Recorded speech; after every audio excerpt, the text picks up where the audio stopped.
हाँ जी, तो जैसे कि मैंने आप लोगों को बताया, जितने भी बोर्ड के स्टूडेंट्स हैं 10th क्लास के, कि आपको मैथ्स का पेपर किस तरीके से स्टार्ट करना है। मैंने आपको लास्ट टू लास्ट वीडियो में इसके बारे में इन्फॉर्मेशन दिया था कि देखो एक एक नंबर के जो क्वेश्चन स्टार्टिंग के हैं उसमें ज़्यादा आपको अपना समय नहीं खराब करना। जो बड़े क्वेश्चन है 5-5 नंबर के, उनको पहले आप कंप्लीट करो, पर करना इनको आप अरेंजमेंट में ही, जैसे कि 38 किया तो 37, 36, ताकि टीचर जो है आपका इरिटेट ना हो। ठीक है जी। तो अब देखिएगा इसका नेक्स्ट क्वेश्चन जो है, क्वेश्चन नंबर है वो है आपके पास 36। तो 36 क्वेश्चन में आपके सामने ये कह रहा है, a student is making a model in the shape of गिल्ली। बेटा गिल्ली का मतलब यहाँ पे गिल्ली डंडा जो होता था उसका जो गिल्ली है ना वो है ये। Here he attaches one cylinder and two cones. The diameter of the model is 6 centimeter and total length of model is 18 centimeter. Each cone has a height of 4 centimeter. जैसे आपके सामने फिगर है, उसके बाद ये सारे क्वेश्चंस हैं। इन questions को हम जब करते हैं उसके साथ ही सॉल्व करेंगे। देखो यहाँ पे जैसे कि क्वेश्चन नंबर है, a student is making a model in the shape of a गिल्ली where the attached one cylinder and two cones. The diameter of model is 6 centimetre. तो इसका मतलब यहाँ पे डायमीटर दे रखा है और length of model is 18 centimetre. ठीक है, तो एक चीज़ का ध्यान रखना, जो ये टोटल लेंथ है ना बेटा मॉडल का वो 18 है। इस चीज़ को आपको अच्छे से ध्यान रखना और इनके यूनिट चेक कर लो, सेंटीमीटर सेंटीमीटर सेंटीमीटर। और इसका डायमीटर जो है आपके पास, जो डायमीटर है वो आपको यहाँ पे दे रखा है 6 सेंटीमीटर। ठीक है, और इसकी जो हाइट है, ठीक है, किसकी हाइट, कोन की जो हाइट है ना यहाँ पे साफ उसने बोल रखा है, where is attached one cylinder and two cones, the diameter of model is 6 centimetre, total length of model is 18 centimetre, each cone has height 4 centimetre. सिर्फ कोन की हाइट कितनी है, 4। ठीक है, जैसे कि फिगर है, ये 4 सेंटीमीटर, ये 4 सेंटीमीटर, और इसमें डायमीटर जो था आपके पास, डायमीटर था बेटा आपके पास हाँ जी 6 सेंटीमीटर। ठीक है, डायमीटर की हमें ज़रूरत नहीं है, हमें रेडियस पहले फाइंड आउट करना है। 6/2 3 सेंटीमीटर। ठीक है, अब टोटल लेंथ ऑफ मॉडल जो है ना, टोटल लेंथ ऑफ मॉडल तो आपको दे रखा है यहाँ पे, कितना मेंशन है, 18 सेंटीमीटर। तो height of HEIGST, height of cylinder जो है यहाँ पे वो फाइंड आउट कर लो बेटा। देखो हाइट ऑफ कोन तो आपको दे ही रखा है, टोटल दे रखा है 18। तो 18 में से ना आप इन हाइट ऑफ कोन को माइनस कर दो, 4 + 4 कर सकते हो या डायरेक्टली 8 कर दो, नो इशू। तो ये आपके पास आ गया 10 सेंटीमीटर। ठीक है, तो जैसे कि यहाँ पे हाइट ऑफ सिलेंडर आपके पास 10 है, तो इसको ना आप H से डिफाइन कर सकते हो। और नेक्स्ट जो आपके पास हाइट ऑफ कोन जो है वो दे रखा था 4 सेंटीमीटर, तो उसको आप H1 से डिफाइन कर लो। ठीक है, R में कोई इशू नहीं है, R आपके दोनों के सेम है, चाहे वो सिलेंडर का रेडियस हो चाहे आपके वो कोन का रेडियस हो। तो आपके पास जो जो मेथड में ज़रूरत होती है चीज़ें, वो सारी चीज़ें पता लग गई।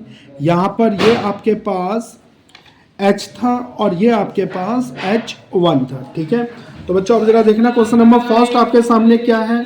क्वेश्चन नंबर फर्स्ट, तो फर्स्ट पार्ट आपसे कह रहा है कि find the height of cylinder use in a gilly. तो आपको यहाँ पर ना ये चीज़ हम पहले निकाल चुके हैं। देखो हाइट ऑफ सिलेंडर आप निकाल चुके हो, यहाँ पर हाइट ऑफ सिलेंडर कितना निकाल चुके हो आप, 10। ठीक है, तो अब यहाँ पर फर्स्ट पार्ट जो था,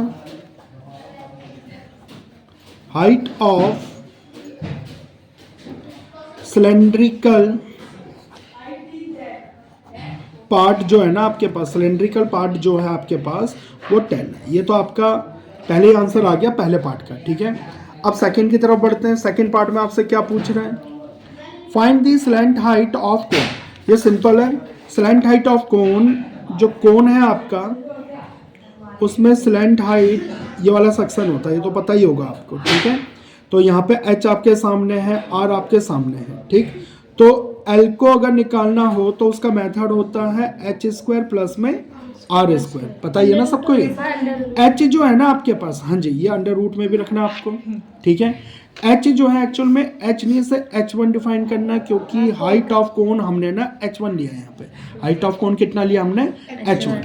तो यहाँ पर आपके पास H1 जो है 4 है, R जो है वो आपके पास 3 है। तो 16 प्लस में 9 कितना हो गया ये 25, और 25 का रूट क्या आता है 5। तो स्लेंट हाइट जो है आपके पास L कितना आ गया 5 सेंटीमीटर। ये तो इजीली हो रहा है क्वेश्चन। तो अब देखो इसका next part, find the volume of would used in making the model.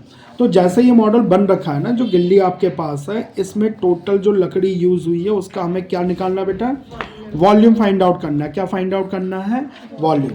तो नेक्स्ट पार्ट तो बड़ा ही सिंपल हो गया इसका, और भी सारे सेक्शन ईजी है इसमें आपके।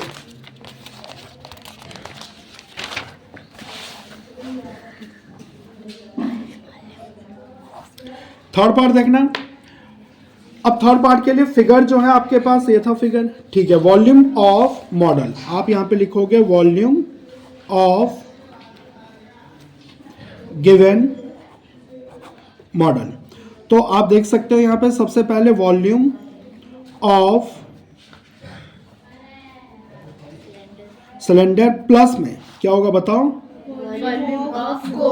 Volume of cone. पर यहाँ पे ना आप इसको क्या करना, वॉल्यूम ऑफ कोन जो है इसको 2 से आप मल्टीप्लाई कर देना। ऐसा इसलिए क्योंकि यहाँ पे जो कोन है ना वो 2 है, थोड़ा सा आपको यहाँ पे एडजस्ट करना पड़ेगा, यहाँ पे 2 मल्टीप्लाई होगा, ठीक है बेटा। क्यों, क्योंकि देखो volume of this cylinder plus में volume of this cone and this, ठीक है। तो दोनों के दोनों जो कोन है ना साइज और शेप में क्या सेम है, तो इसलिए हम क्या करेंगे, एक भी वॉल्यूम ऑफ कोन जो निकलेगा ना उसको 2 से मल्टीप्लाई कर देंगे। वॉल्यूम ऑफ कोन को 2 से मल्टीप्लाई कर दिया, तो वॉल्यूम ऑफ सिलेंडर का मेथड होगा पाई आर स्क्वायर एच, ठीक है। और यहाँ पर वॉल्यूम ऑफ कोन का मेथड बताओ, पाई आर स्क्वायर एच 1 कर लेते हैं, क्योंकि हाइट ऑफ कोन जो हमने h1 से डिफाइन करा था। देखो बेटा जितना कॉमन हो सके ना ले लो। आपके पास पाई आर स्क्वायर और इधर भी पाई आर स्क्वायर है। कई बच्चे कहते हैं सर एच भी, तो बेटा ये एच और इस एच में ना थोड़ा सा फ़र्क है आपका, और फ़र्क ये है कि उनके उसमें फ़र्क है, ठीक है। पाई आर स्क्वायर हमने कॉमन ले लिया, एच प्लस में 2/3 पाई आर स्क्वायर अगर बाहर आ गया तो आपके पास आ गया h1, ठीक है। तो यहाँ पर आपके पास 2/3 h1। तो अब देखो पाई की वैल्यू कितनी है यहाँ पर आपके पास, 22। नहीं दे रखा तो आप 22/7 ही रखोगे। आर कितना था आपका यहाँ पर, आर आपके पास 3 था, तो 3 का स्क्वायर एग्जैक्टली। एच जो है आपके पास हाइट ऑफ सिलेंडर जो था आपके पास वो था 10, और यहाँ पर 2/3 h1 जो था आपके पास 4, ठीक है। तो उसको बैलेंस कर लो, 22/7 इंटू में 9, और ये आपके पास 10, ये आपके पास 8/3। तो एग्जैक्टली 18/19 ये आ गया आपके पास। भाई 9 से 22 को मल्टीप्लाई कर दिया ये।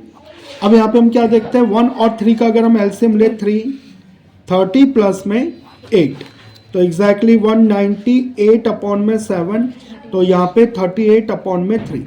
तो देखो अगर ये आपका यहाँ पर कुछ कटता है तो काटो, नहीं तो 3 से तो भाई ये तो कैंसिल हो रहा है, ठीक है। 7 के टेबल में 38 नहीं आता, तो कोई नहीं, आप 66 को 38 से मल्टीप्लाई कर लो और अपॉन में 7, ठीक है। इसको फ्रैक्शन में छोड़ना चाहो फ्रैक्शन में छोड़ सकते हो, या फिर आप मिक्स फ्रैक्शन में छोड़ना चाहो मिक्स फ्रैक्शन में जैसे छोड़ते हैं वैसे छोड़ सकते हो। अच्छा एक चीज़ और, वॉल्यूम हमेशा क्यूब में आता है, ये सेंटीमीटर था तो आप इसको लिख देना बेटा सेंटीमीटर क्यूब, ठीक है। तो जैसे कि इसका नेक्स्ट पार्ट जो थर्ड का और में नेक्स्ट पार्ट था, चाहे तो आप ये करो चाहे ये करो, ऐसा नहीं कि दोनों करके आ जाना, 2 4 नंबर नहीं मिलेंगे, ध्यान रखना। How much paper is required to cover the model with paper. आपसे ये कह रहा है कि जो ये मॉडल है अगर इसको मैं किसी पेपर से कवर कर दूं, किसी पेपर से अगर मैं इसे कवर कर दूं तो उसमें कितना पेपर यूज़ होगा, और उसका एरिया आपको यहाँ पे फाइंड आउट करना। छोटा सा एक कॉलम में दे रखा है, neglecting the wastage in cutting. भाई जब इसका आप कवर बनाओगे तो कटिंग वगैरह भी होगी, तो उसको आपको निगलेक्ट करना, अनदेखा करना है, ठीक है। तो स्टार्ट करते हैं। जैसे कि ये मॉडल है, इसको अगर मैं कवर करूं चारों तरफ से तो इसका मतलब यहाँ पे आपका कर्व सरफेस एरिया यूज़ होगा। क्या यूज़ होगा, curve surface area, third part का कर्व सरफेस एरिया। तो थर्ड पार्ट में इसको हम इस तरीके से सॉल्व करेंगे, total used paper for making cover. ठीक है, तो यहां पे आपके पास आएगा curve surface area of cylinder plus में 2 इंटू में curve surface area of cone. तो बेसिकली देखो इसमें फंडामेंटल जो है, जो कॉन्सेप्ट है वो तो जब चैप्टर होता है ना तभी क्लियर होता है। तो ये क्वेश्चंस है, क्वेश्चंस में आपके सामने अब पूरा बेसिक A to Z अगर हम सरफेस एरिया के बारे में बात करें तो उसके लिए आपको दूसरी वीडियो देखनी पड़ेगी। ठीक है, तो अब यहाँ पे देखना जरा। हाँ, तो अब देखिए इसमें curve surface area of cylinder method तो देखो याद करके जाना ही पड़ेगा आपको। Curve surface area of cylinder का मेथड बताओ, 2 पाई आर एच प्लस में 2 curve surface area of cone, तो ये होगा पाई आर एल। ठीक है, तो एग्जैक्टली यहाँ पर आप देख सकते हो 2 पाई आर कॉमन है, 2 पाई आर आपके पास क्या है, कॉमन है। 2 पाई आर क्या है, जैसे कि इसका नेक्स्ट पार्ट था आपके पास क्वेश्चन नंबर 3 का और पार्ट में क्या था, how much paper is required to cover the model with paper. इस मॉडल को अगर हम किसी पेपर से कवर करें तो उसमें कितने पेपर की ज़रूरत होगी। इसके ब्रैकेट में कुछ दे रखा इन्फॉर्मेशन, जरा इसको भी पढ़ लेना। Neglecting the wastage in cutting, इसमें बता रहे हैं कि अगर इसका हम कवर बनाएंगे तो जो कटिंग होगा, वेस्टेज होगा, उसको आपको क्या करना है, नेग्लेक्ट करना है। तो बेटा इसमें क्या होगा, और में total use paper for making the cover. ठीक है, तो curve surface area of cylinder simple सा है, ये जो पोर्शन है आपका आप देख सकते हो ये सिलेंडर है, और ये क्या है आपके पास, कोन। तो कोन के कर्व सरफेस एरिया और सिलेंडर के कर्व सरफेस एरिया क्या हो जाएंगे, इसमें प्लस हो जाएंगे। तो curve surface area of cylinder plus में 2 curve surface area of cone, जैसे कि आप देख सकते हो यहाँ पे 2 क्या है, कोन है ना, इसलिए हमने क्या कर दिया, 2 से मल्टीप्लाई कर दिया क्योंकि सेम साइज शेप में थे वो। तो उसके बाद इनके मेथड अप्लाई करें। अगर curve surface area of cylinder की हम बात करें तो method is 2 pi R H plus में 2 पाई आर एल। अगर इसमें हम देखें 2 पाई आर अगर मैं कॉमन ले लूँ, 2 पाई आर अगर मैं कॉमन ले लूँ, 2 पाई आर अगर मैं कॉमन ले लेता हूँ यहाँ पे, तो क्या बचता है आपके पास, 2 22/7 और आर कितना है 3, एच कितना है आपके पास, एच यहाँ पे 10 है, और एल कितना है आपके पास 5। तो इसको अगर हम सॉल्व करते हैं तो आप बैलेंस कर लो बेटा, यहाँ तक तो आप कर ही सकते हो। तो आपके पास आ गया यहाँ पे 1980/7 सेंटीमीटर स्क्वायर।